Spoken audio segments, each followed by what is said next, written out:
Okay, so it's 7:49, Saturday, July 14th, and I am headed to help out with the Tarrant County Birth Network IMA Gaskin event today, and Rusty and the kids are all headed to the water park, so that will be so fun for them. So today would be like his day with them.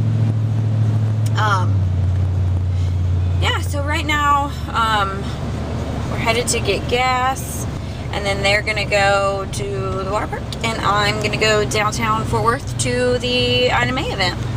So I will check back with you in just a second.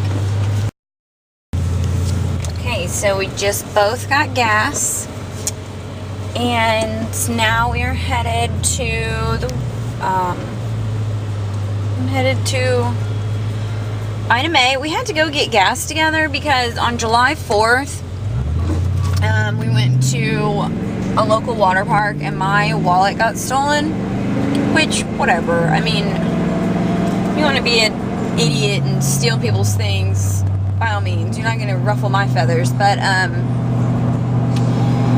it's not a big deal anymore these days because I don't keep cash on me, and my debit card was canceled, so they didn't get money there. I can replace my Costco card, I can replace my season passes, whatever, right? So really all they stole from me was, I can get a new driver's license, so really all they stole from me was the actual wallet, which, whatever, it was a nice wallet, probably $50 to replace, but at the end of the day, whatever, right? It's more just a pain in the ass than anything. So we've been waiting for my new debit card to come in the mail, so we've been sharing just one debit card. Well, yesterday my debit card and PIN number came, and so I called and had it activated. Well, then I tried to use it to get gas, and it didn't work, and I was like, what the heck? So I had to go all the way back home and get Rusty's again, and then so they activated it again and said, you know, okay, it'll work now. So I went and got gas again, tried to get gas again with this card. It didn't work again. So by that time I had already had Rusty's, so I just used his and went on about my day, whatever. Called them, told them it didn't work, and whatever. Anyway, so I tested it out again this morning. I'm so nervous. So I had Rusty go with me because I don't have time to go back and forth, and he needs his money today, well, his card. And so I was just hoping that it would just work without being a pain today, and thankfully it worked. So now I'm going to go get some breakfast. And I'm praying it works because I don't have a backup. I don't have any cash, and I don't have a backup, so if this doesn't work, I'm screwed. But it should be fine since it worked at the gas station this morning. Anyway, so yeah, that's that. That's the story of the pain in the ass, wallet theft, card replacement, blah, blah, blah. So yeah. Okay, here I am at McDonald's getting breakfast. Is anyone else's husband super anal about their car? First thing I notice is I'm about to go through the drive-thru, and there's a guy, he is spraying it with a water hose. My husband's gonna shit his pants. So now I have to try and like roll through all this water with so it doesn't splash on the car and mess it up. Blah, whatever, it's so lame. He wouldn't actually like say something, but it makes him crazy that I don't pay attention, he says. Okay, so anyway, yeah, any water or potholes or spraying sprinklers or anything, he's like, you get water spots in the truck. Anyway, he's been like that since we were 16. Well, when Rusty and I first started dating, hang on, let me roll up the windows, stupid loud exhaust. Anyways, when we first started dating, I was only 15, and so he was, of course, already driving. He was 17. And he's been this way with every car he's ever had, so for the past 11 years, I'm just used to it by now. But it's kind of funny. Is anyone else's husband anal about their vehicle? That's just fine.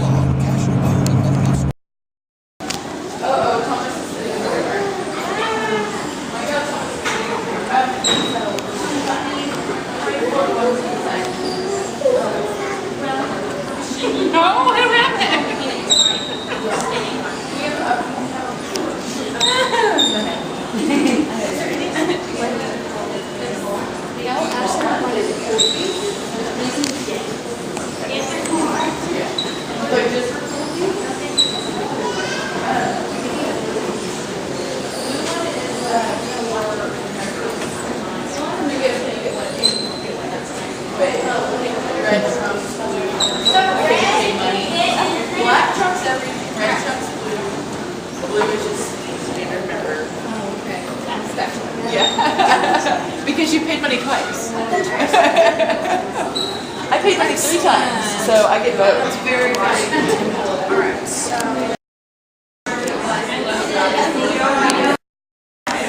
The lighting is so bad over here. Ah!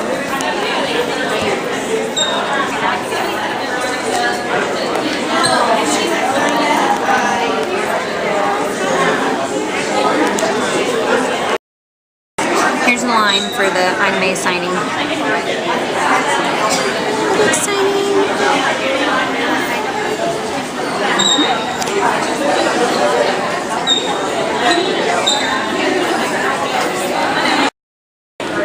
How cool is this? It's an owie bag. You can freeze it, or you can put it in the microwave. They come in all different prints too.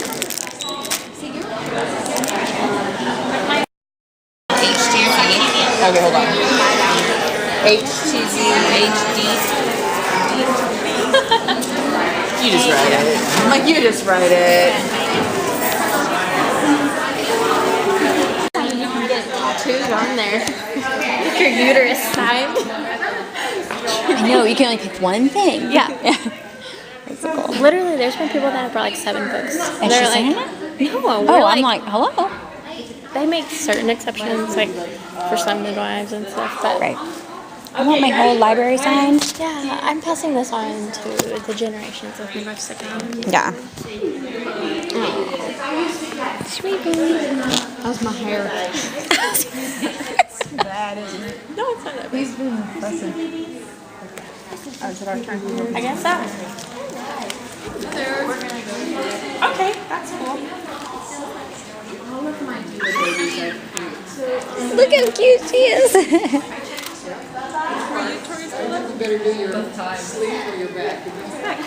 It is so cute. I'm like, if she ever doesn't want to do it, I'm gonna cry. I will always find a way. Okay. I will always find it. If you will have. Oh, you know it. You keep having babies, so keep having babies. Tyler keeps. My text. JK. Hey, look at me. Oh, yes. I was trying to decide which one to bring. The one that meant the most. She's smiling really big. And then Everett and Elena are only like 24 hours apart in their births. 2 girls. You could not have possibly been my birth, even if you'd gone the next day. I know. But we really wanted to make it work. So. But that's the only way. That was awesome. What didn't you like about Hannah though? I liked it. You were kind of like my anything Hannah. different, you know, like yeah, that's but what made you want to read it? You didn't know any of that. just that I can't But I didn't need them. It was 6 hours, but I labored in the water most of the time, and they can't really do it in the rest of the water. And I mean, I guess it's good. It's kind of a great adventure. It really is. Do you have like, even if you're holding on to something, dropping it? Right, like that's my husband's like, okay, well, see, it's totally dead. Oh, I didn't get one of you looking. Okay, yeah, we're I didn't want to interrupt you. 1, 2, 3. Great. Thank you. It's totally dead at first, but then And then we got some carrot, all carrot your love on sale. And we got some diapers. And it was actually in the social.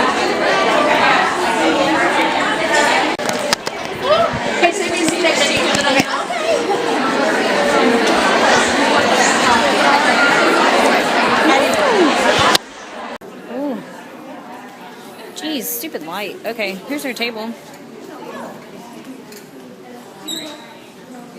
Look how cool these are. These are like a teething. Ooh, is it gonna focus? Yeah. Teething jewelry. How cool these are.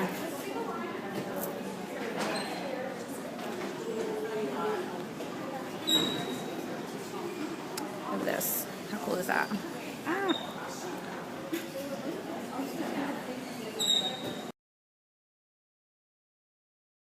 1970s, even though there was a handful of nurse midwives, they weren't welcome to work in hospitals. And really, nobody knew they existed except themselves. Yeah, and there were some forward-looking doctors that made it so that, yeah, we had nurse midwives, but who knew? Who knew? And at that time, let me just take a random question. I want to just ask some of you who don't know. Let's say if you're under 40, you can answer this question. What do you think the C-section, not the C-section rate, the forceps rate was in the 60s? Oh my Take a god. guess. Forceps rate in the 60s. We had a very low C-section rate of 5%. 75. 75%, yes. 75%. That is nasty. Yes. Let's look at, I'll give you my theories about why the fear is so intensified.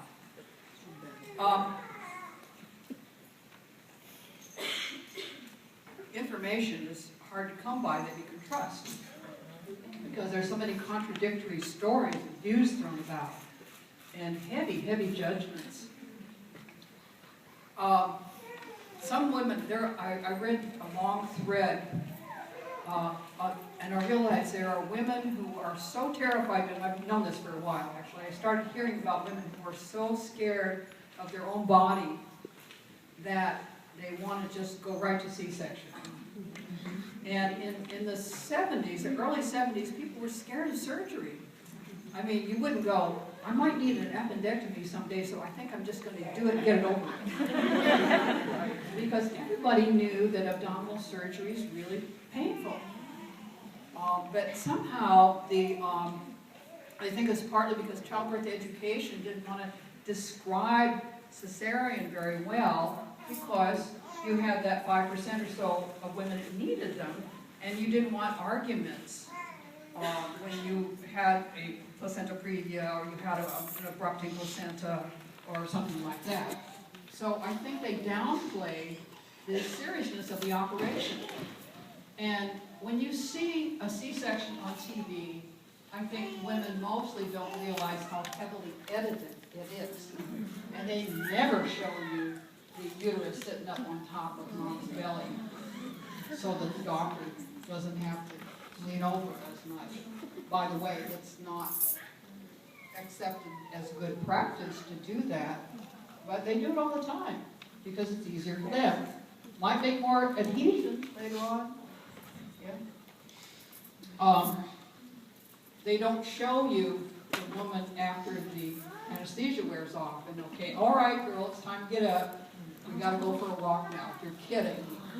Oh, and then and this is for a good reason, because if you stay put, you could have a pulmonary embolism that afternoon or not. Jesus. And so people know more about the deep vein thrombosis that can happen on a long airplane ride than they know about the one that happens after you have a C-section. So we're hiding information from women. We're not informing them properly. And I got so many women on the Safe Motherhood quilt that died from a pulmonary embolism that you wouldn't believe it. And it doesn't have to happen in the day or two that you're still in the hospital. It can happen after you go home. So it can happen 3 weeks later. And it happened to one woman, and it was, again, I wouldn't have known about this if it wasn't for the quilt, because I've read it in not a single book. But one of the women on the quilt, her name was Laura, L-A-R-A Schultz. And her mother-in-law gave me her name. Her mother-in-law, an RN, noticed her having had her first baby, and 3 weeks later she's limping. And she didn't like it. And so she said, you know, let me check you, I'm worried about you. And she wanted her to go right to her OB or right to the hospital, and daughter-in-law didn't believe her mother-in-law, even though she was an RN, because she hadn't been told by the discharge nurse or by her obstetrician that this was a danger. And so then the mother-in-law tried another tack, and she said, got to her son, please take her to the hospital, please take her now, take her to the ER. And he too couldn't get her to go.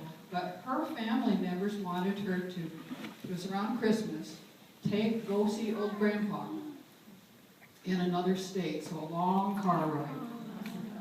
I show off a new baby, and she died in a diner on that trip of a pulmonary embolism, 3 weeks after giving birth. This is just awful to hear these stories to me, because you can't redo that one. And I have so many of them. There's one here, Trudy LaGrue.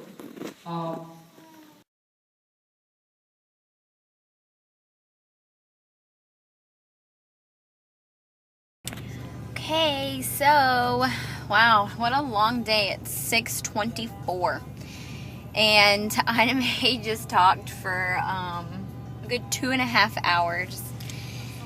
And, gosh, there's a lot.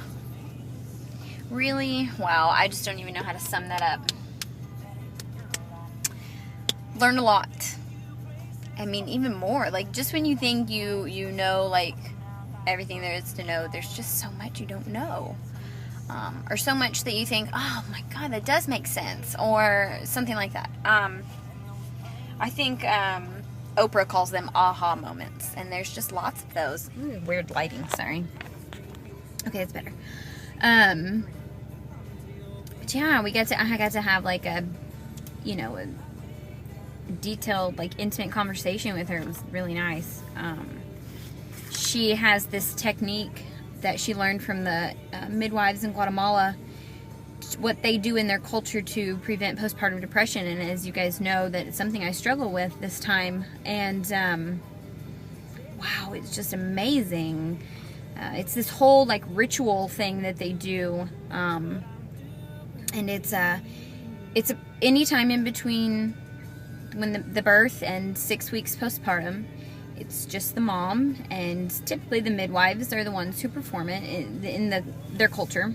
And the mom has a nice herbal bath, nice relaxing. It's a real quiet, intimate moment.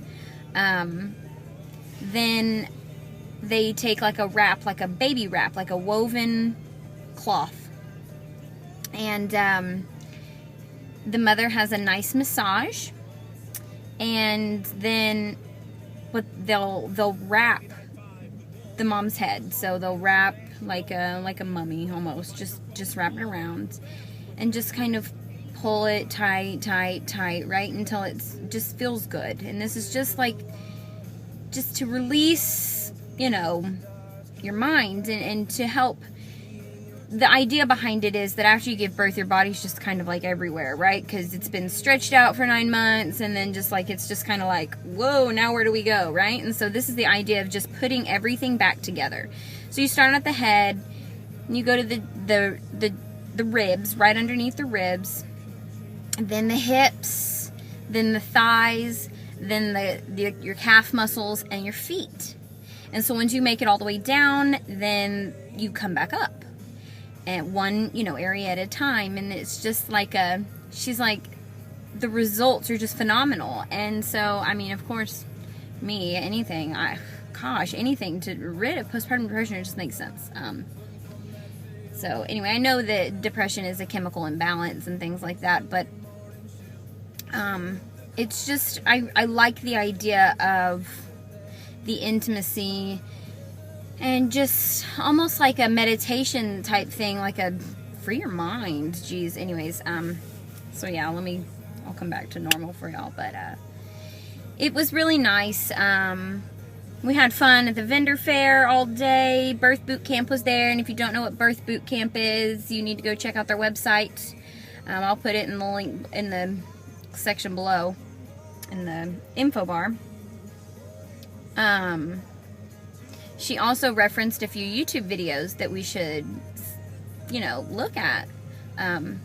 Something she said that stuck with me that I was like, wow, that makes total sense, is if you've ever watched a pig give birth, with not a lot of us have, but some maybe, the pigs are born and they go right to their mom's breast, right to where they're supposed to go.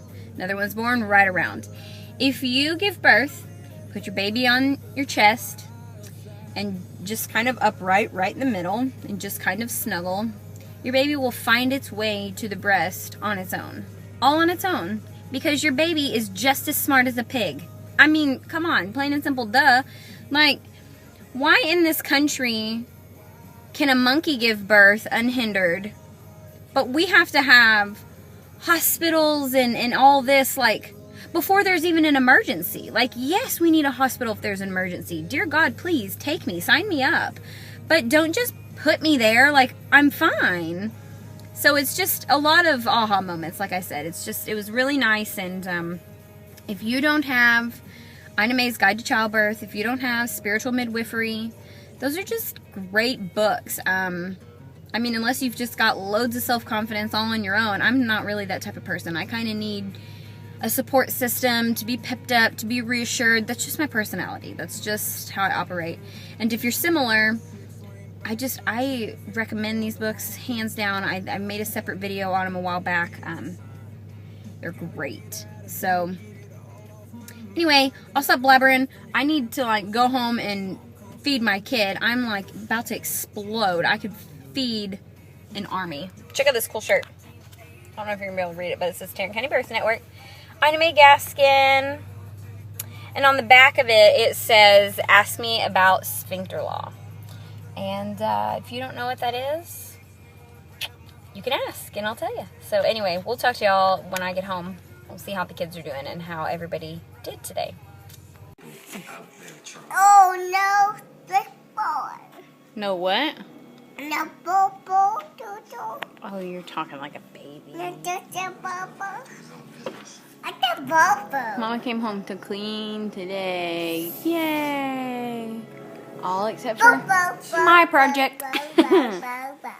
Where'd you go today, Paisley? Where'd you go? You didn't go to Pirates Cove today. You went to a different water park. Which one did you go to? I go to there. Go to where? Pirates Cove. You did not go to Pirates Cove. You're talking like a baby because you know that the thing is on. What'd you do today, Missy? What'd you do? Pirates Cove. She go to the swim place? Me too. Mm-hmm. I go to Did you jump off the diving board? It says I can't do it. No, not until you're bigger. No. And then Wait. I had to wait till I get 4. oh yeah, when you can swim Me in the big water. 5. Oh, 5, huh? Yeah, and Sophie has to wait till it's by 2. Oh, Sophie has to wait till she's 5 too. Awesome. But Yeah. Bubba did it, and he swam by himself Uh-huh. in the big water. And Bella did it too. Isabella did it too. I Whoa! dropped off the Bible one. Wow! The diving board thing. Awesome. Violet. Look at this curly hair. Give it a go. And Violet eating dog food. Eating dog food. Ay, ay, ay. We always have to put it up like that because she just gets it no matter what. Oh yeah, I got your fat belly on camera. I got it. It's okay.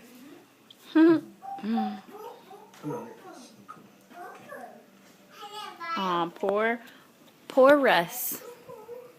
He's not the 140 pounds he used to be. That's just nasty skinny though. 140? You're too tall for 140. You're not fat. You look fine. I don't want you to be a little girl. You call me fat. Oh my god. Psh. I know. That's not how we work. Alright. Zeke, what'd you do all day today while no one was home? Zeker. Are you recording me? Oh, what are you doing? LC, huh? Zekers! Okay, Charlie. if you're not into this, can you just tell me? Because you don't have to do me any favors. So it's like, I don't know, 8 Mommy, o'clock or something? Violet can't walk. She can walk. Oh, actually, we need to change Violet's diaper first. I mean, who can't Um, walk that far? No. Should be slow. No, baby. I can't even spit this out. We're just all kind of like blah here at the house, kind of chilling, relaxing. The kids are kind of going nuts, so we're gonna go take a walk and then come back before we. I'm gonna put that thing down. We're gonna go take a walk and then come back before we start bath in bed. So. Mommy, can you get down Sleepy baby. Got her wrapped in the ditty. And there's our little.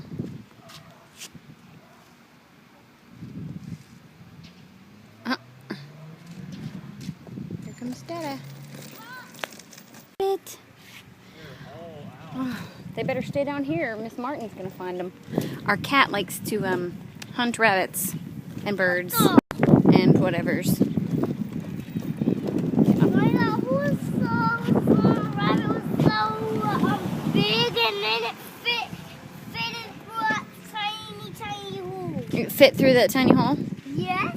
Awesome. How did it just do that? Just did. Go. Go to the stop sign and stop.